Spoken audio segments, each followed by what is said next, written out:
자, 수요설교를 시작하도록 하겠습니다. 오늘 본문 말씀은 히브리서 2장 11절에서 18절 말씀 보도록 하겠습니다. 거룩하게 하시는 이와 거룩하게 함을 입은 자들이 다 한 근원에서 난지라.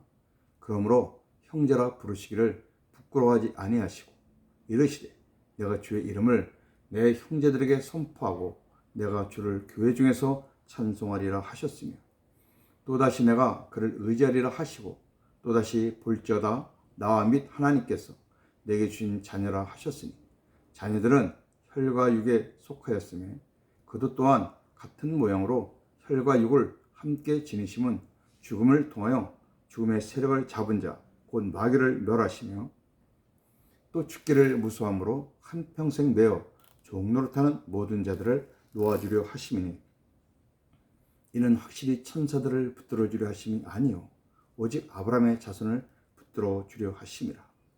그러므로 그가 범사의 형제들 같이 되심이 마땅하도다. 이는 하나님의 일에 자비하고 신실한 대제사장이 되어 백성의 죄를 속량하려 하심이라. 그가 시험을 받아 고난을 당하셨은즉 시험 받은 자들을 능히 도우심이 수 있느니라. 아멘. 오늘의 말씀은 예수 그리스도께서 성육신 하신 이유에 대해서 말씀을 나눠보고자 합니다.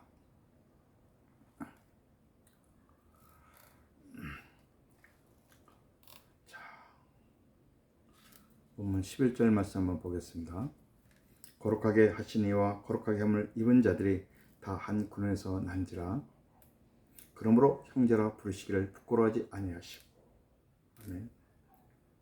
11절 말씀에 보니까 거룩하게 하신 이와 거룩하게 함을 입은 자들이 다 한 근원에서 났다고 말씀하고 있습니다. 그렇기 때문에 형제라 부르시기를 부끄러워하지 아니하셨습니다. 여기 거룩하게 하신 이는 예수 그리스도이시고 거룩하게 함을 입은 자들은 성도를 말합니다.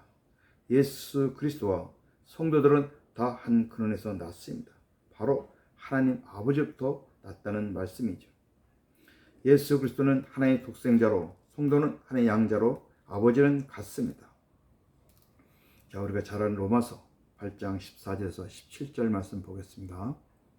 무릇 하나님의 영으로 인도함을 받는 사람은 곧 하나님의 아들이다. 아멘. 너희는 다시 무수하는 종의 영을 받지 아니하고 양자의 영을 받았으므로 우리가 아빠 아버지라고 부르짖느니라. 성령이 친히 우리의 영과 더불어 우리가 하나님의 자녀인 것을 증언하시나니 자녀이면 또한 상속자 곧 하나님의 상속자요 그리스도와 함께한 상속자니 우리가 그와 함께 영광을 받기 위하여 고난도 함께 받아야 할 것이니라. 아멘. 저희들은 양자죠. 그래서 하나님을 우리는 아빠 아버지라고 부를 수가 있습니다. 예수 그리스도는 머리고 우리 성도는 지체이기 때문에 한 몸입니다. 우리가 잘 아는 골로새서 1장 18절 말씀해 보니까 그는 몸인 교회의 머리시라. 아멘. 여기 그는 바로 예수님이시죠. 우리의 몸은 교회요 교회의 머리는 주님을 말씀하고 있습니다. 오늘 본문 11절 하반절에 보니까 그러므로 형제라 부르시기를 부끄러워하지 아니하시고. 아멘. 그렇기 때문에 예수께서 성도들을 형제라 하시고 부끄러워하지 아니하셨다고 말씀하십니다. 이 말씀을 하시면서 시편 22편 22절 말씀을 인용하고 계시는데 먼저 보겠습니다. 내가 주의 이름을 형제에게 선포하고 회중 가운데서 주를 찬송하리이다. 아멘. 제가 지난 시간에 말씀을 드렸지만은 구약에서 주는 하나님을 말하기도 하고 때로는 예수님을 말하기도 한다고 그랬습니다. 지난번에 그 주가 예수님을 가르친다는 것을 여러분도 보셨고 오늘 이 부분은 잘 보셔야 됩니다. 내가 주의 이름을 형제에게 선포하고 누구 형제? 내 형제. 그러니까 나와 여기 형제가 형제들이죠. 그러니까 여기 나는 예수님이고 여기 형제는 성도들을 말하는 것입니다. 그 다음에 나오는 회중 가운데서 주를 찬송하는 회중도 형제들이죠. 자, 오늘 본문에 보니까 그 회중을 교회라고 말씀하고 있습니다. 히브리서 2장 12절 말씀 봅니다. 이르시되 내가 주의 이름을 내 형제들에게 선포하고 내가 주를 교회 중에서 찬송하리라 하셨으며. 아멘. 그럼 여기 주는 당연히 하나님이시겠죠. 그러니까 예수님이 하나님의 이름을 성도들에게 선포하고 성도 가운데서 하나님을 찬송하게 될 것이라는 것을 구약에서 예언하고 있는 것입니다. 구약은 예언이니까 그것을 히브리 기자가 복음 안에서 지금 풀어주고 있습니다. 요한복음 20장 17절 말씀도 봅니다. 예수께서 이르시되 나를 붙들지 말라. 내 아버지께로 올라가지 아니하였노라. 너는 내 형제들에게 가서 이르되 내가 내 아버지 곧 너희 아버지 내 하나님 곧 너희 하나님께로 올라간다 하라 하시니. 아멘. 이 말씀을 볼 때마다 얼마나 감사한지 모릅니다. 예수님의 제자들이 직접 내 형제들 그랬습니다. 그리고 내 아버지가 너희 아버지, 내 하나님 곧 너희 하나님. 얼마나 감사합니까? 예수님은 이렇게 제자들을, 아니 우리를 형제라고 인정을 하셨습니다. 물론 복음으로 하나 있는 자들에게만 해당되는 말씀이죠. 자, 오늘 13절 말씀도 보겠습니다. 또다시 내가 그를 의지하리라 하시고 또다시 볼지어다 나와 및 하나님께서 내게 주신 자녀라 하셨으니. 아멘. 13절은 문장이 좀 바뀌어서 성도는 예수 그리스도의 자녀이면서 하나님을 찾는다. 즉 하나님과 예수님은 하나다. 동등하심을 말씀하고 있습니다. 맞습니다. 예수님이 이 땅에 오시기 전에는 하나님이셨죠.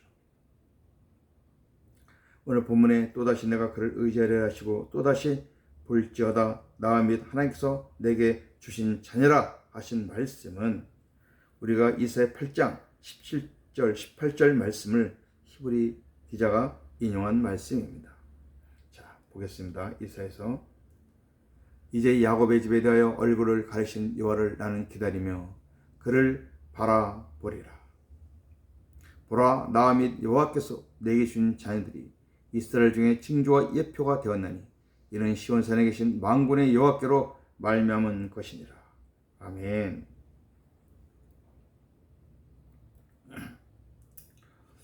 이 말씀을 가지고 오늘 히브리서 2장 13절 말씀, 그러니까 이사야에서 나오는 이 내용에 예수님이 나오고 하나님이 나오는데 한번 그것을 보겠습니다.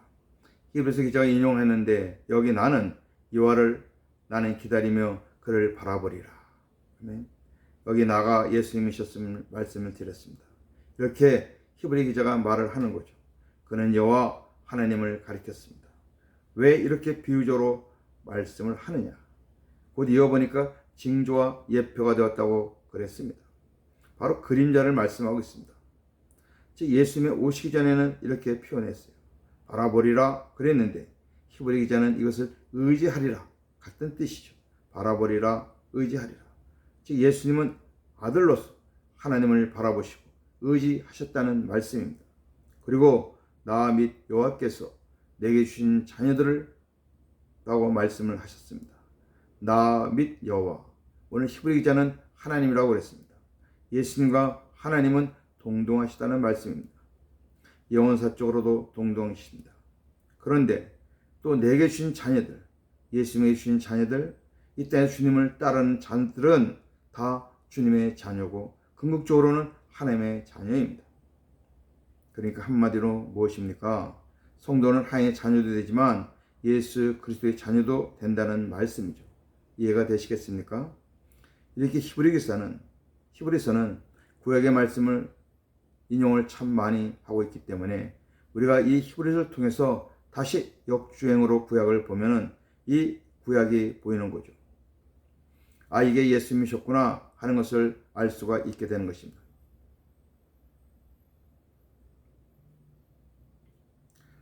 자, 14절에서 18절 마지막까지는 예수님이 성육신하신 이유 5가지가 나와 있습니다. 우리가 한 절 한 절을 보면서 풀어보겠습니다. 자, 먼저 14절 말씀을 보겠습니다. 자녀들은 혈과 육에 속하였음에 그도 또한 같은 모양으로 혈과 육을 함께 지니심은 죽음을 통하여 죽음의 세력을 잡은 자 곧 마귀를 멸하시며. 아멘. 첫 번째 예수님이 성육신하신 이유는 14절에 있는 대로 사망의 세력을 잡은 마귀를 멸하시고자 하심입니다. 아멘. 자, 우리가 잘 아는 고린도서 15장 54절에서 58절 말씀 보겠습니다. 이 썩을 것이 썩지 아니함을 입고 이 죽을 것이 죽지 아니함을 입을 때는 사망을 삼키고 이기리라고 기록된 말씀이 이루어지리라. 사망아, 너희 승리가 어디 있느냐? 사망아, 네가 쏘는 것이 어디 있느냐? 사망이 쏘는 것은 죄요, 죄의 권능은 율법이라. 우리 주 예수 그리스도로 말미암아 우리에게 승리를 주시는 하나님께 감사하노니. 그러므로 내 사랑하는 형제들아, 견실하며 흔들리지 말고 항상 주의 일에 더 힘쓰는 자들이 되라. 이는 너희 수고가 주 안에서 헛되지 않은 줄 알미라. 아멘. 고린도 15장은 우리가 잘 아는 대로 부활장이죠.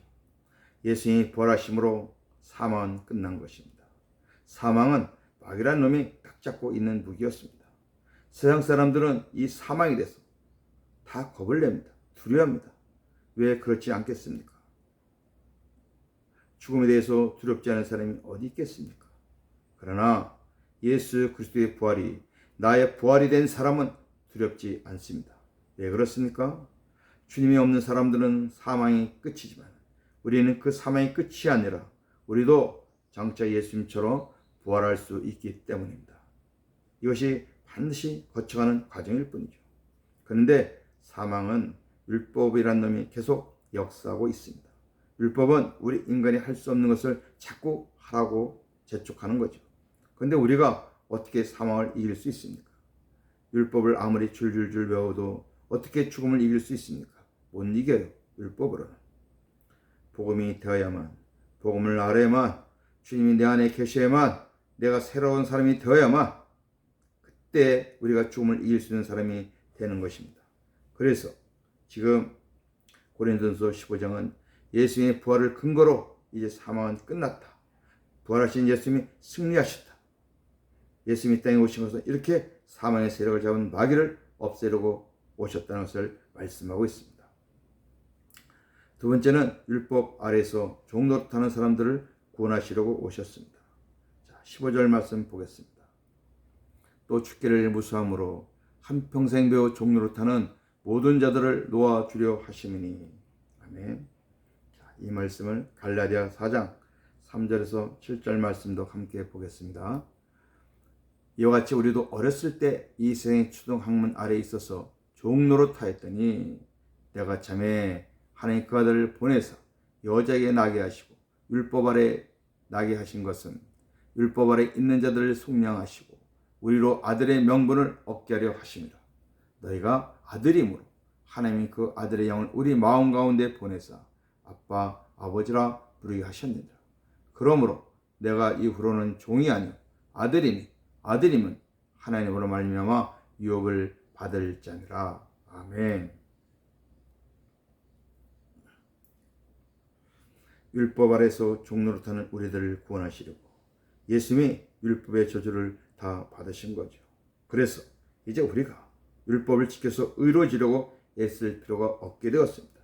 그것을 다 이루신 주님만 우리가 믿으면 됩니다. 물론 믿는다는 것은 입으로 어떤 교리로 학문으로 믿는 것 말고요. 그 주님을 내 안에 영접하는 것을 믿는다라고 말씀하고 있습니다. 우리가 잘 아는 요한복음 1장 12절 말씀 보겠습니다.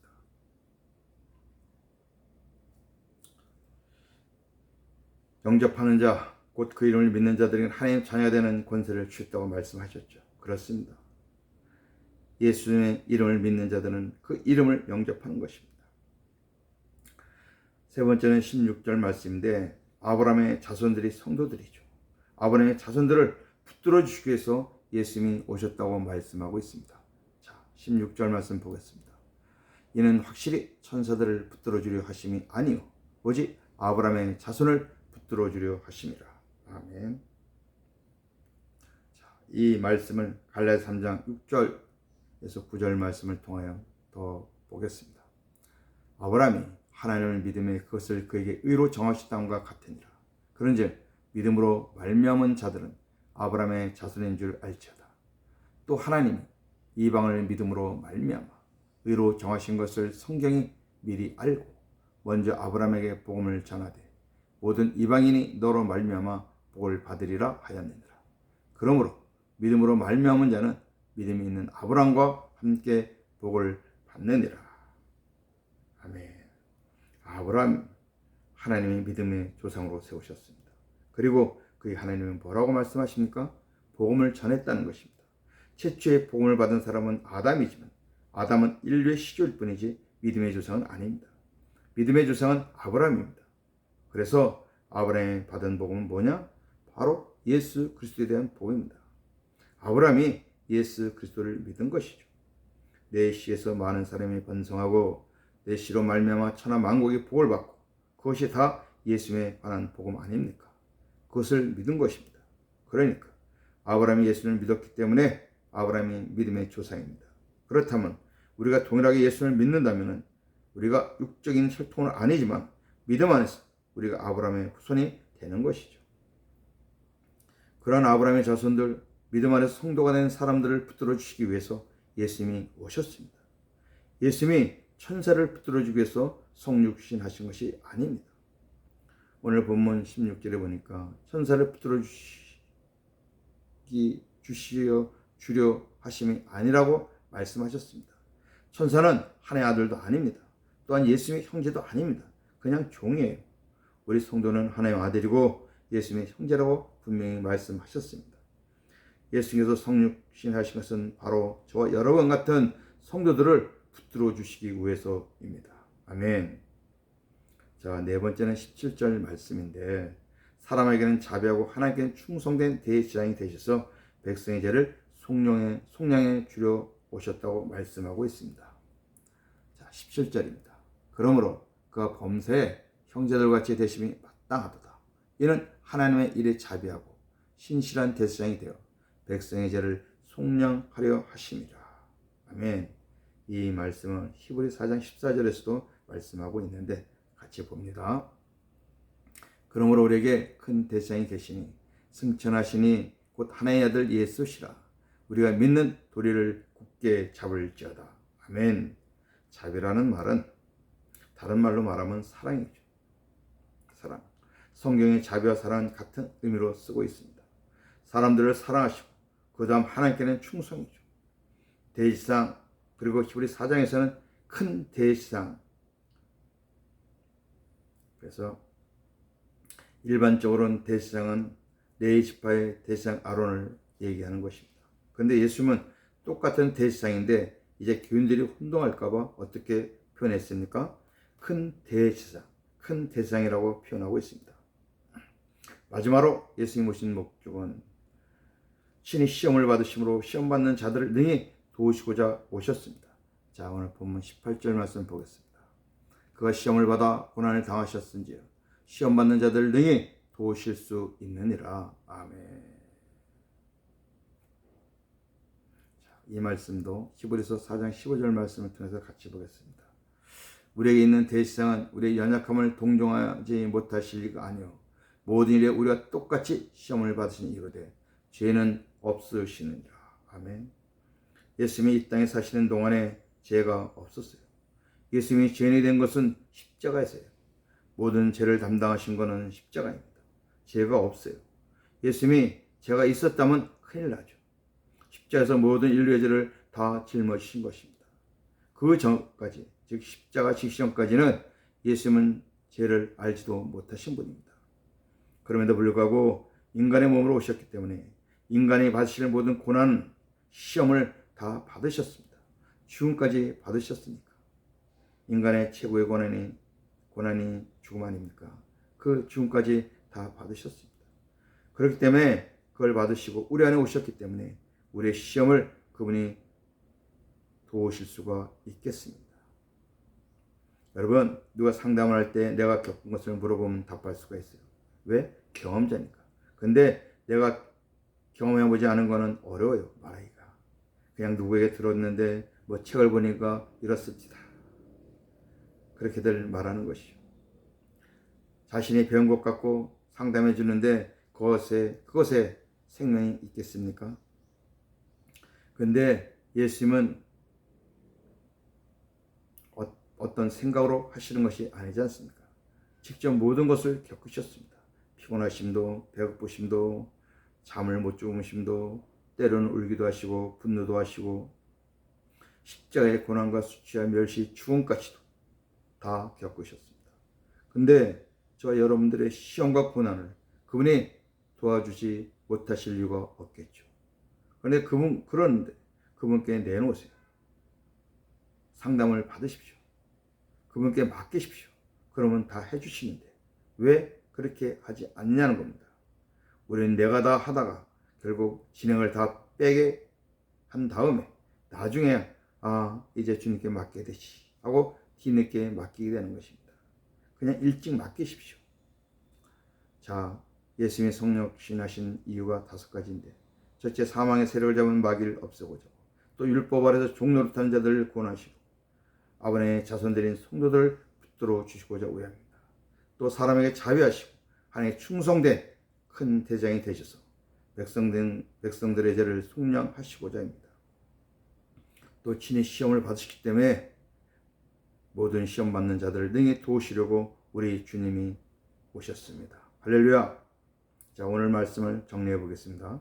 형제에서 부권위를 행하면 내가 그의 형제라는 것이 부끄러워서 쉬쉬할 때가 있죠. 우리 보통 그렇지 않습니까? 형제가 서로 떳떳할 때는 어떻습니까? 저분은 우리 형이야, 제가 내 동생이야. 근데 형이 잘못해가지고 감옥에 들어갔습니다. 아이고, 우리 형이 이렇게 해서 감옥에 들어갔어. 그렇게 자랑하고 말할 사람이 어디 있겠습니까? 부끄러워서 감추죠. 누가 뭐라 그래도 자기 형인데도 말도 못하고 있습니다.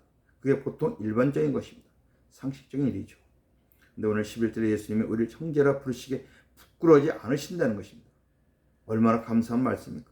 정말 우리가 예수님도 형제라는 부름을 받기에 정당한 사람들입니까? 허물투성인 나를 주님께 형제로 인정해 주신 것이 얼마나 감사한 일입니까? 정말 몸둘 바를 모를 일이죠. 그런데 내가 형제라는 것을 부끄러워하지 않으신 말씀에 참 감사합니다.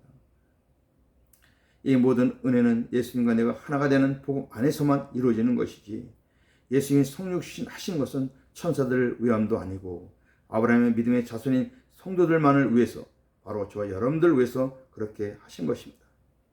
그 예수님은 지금 모든 성도들 안에 왕으로, 머리로, 이 임마누엘로 함께 계십니다. 아멘. 할렐루야.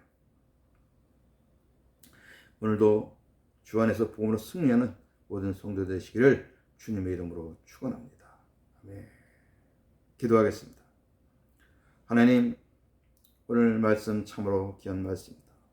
예수님 우리를 형제라 부르시길 부끄러워하지 않으셨다는 말씀을 들을 때 너무나도 감사합니다. 예수님 우리를 형제라고 했으니 우리가 예수님 안에서 그 주님과 하나가 되어서 복음으로만 살아야 될 것입니다. 이제 예수님 형제로서 예수님과 복음으로 하나 됐는데 내 스스로 내 마음대로 살면 되겠습니까?